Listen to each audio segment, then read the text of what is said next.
We want to talk more about how a rail strike would impact you, the consumer, with financial advisor David Peters. David, thanks for joining us. David, you're the founder of the Peters Financial Group.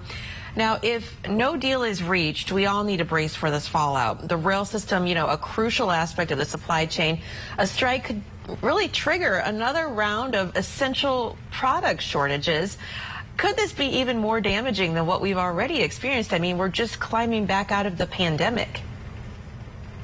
Yeah, and that is really the issue here, is that it is going to get worse if the strike happens. I mean, basically any goods that are transported over long distances, they're going to be affected. And that is everything that we use on a daily basis: household items, food, gas, cars, trucks, lots of things travel over long distances to get to where we need them to be.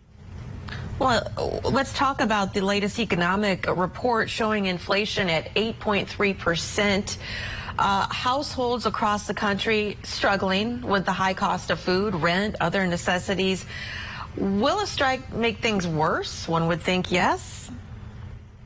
Yeah, I think absolutely, because some of these things where we might be able to find substitutes, for example, high gas prices, some folks have been able to at least get around that to a point by, doing things like carpooling, taking public transportation, those types of things.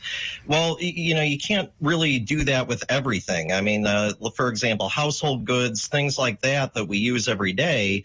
There's only so many substitutes, and a lot of those substitutes also depend on the rail lines. So, David, let's talk about timing.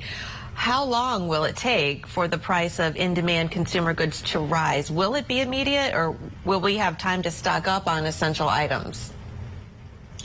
I think that we're going to start feeling the crunch pretty quickly. I don't think that it's going to be a long time period before we start to feel it in the pocketbook. And so I think that for a lot of folks, that means tightening up on the budget and possibly stocking up, but, within reason.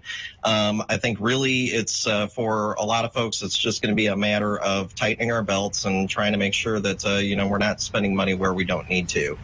Yeah, I mean, hopefully we're not going to see something like a toilet paper shortage or something like what we saw during the pandemic with people panicking here. But how can people prepare for another major hit to the economy if the strike moves forward? Mind you, it hasn't yet. Right. And I think that, probably the biggest thing is just taking a hard look at your budget and where you're spending your money. I think that taking a look at where we are spending money where maybe we don't have to, taking a look at maybe, dialing back some of the expenses that we have. For a lot of things, that's going to be the best that we can do for the time being, is because if the strike happens, it's going to hurt, and it's probably going to take us a little while to climb our way back out. That number is kind of daunting, that $2 billion a day, I believe, that it could cost in goods and services for consumers if these rail lines go down. Do you think this could be a long-term viability, or it would be relatively short-lived given this cost? I think that it's going to be dependent upon how long the strike lasts. If we can come to a deal quickly, then I think then it's going to be less pain for everybody involved. Baked into that $2 billion number is a lot of things. It's not just the goods that we lose, but it's also, job losses and, potentials for other businesses to shut down because they can't get the goods that they need. Right. Trickle down effect. All right. David Peters, financial advisor, thank you so much for joining us. We appreciate it. Thank you for having me.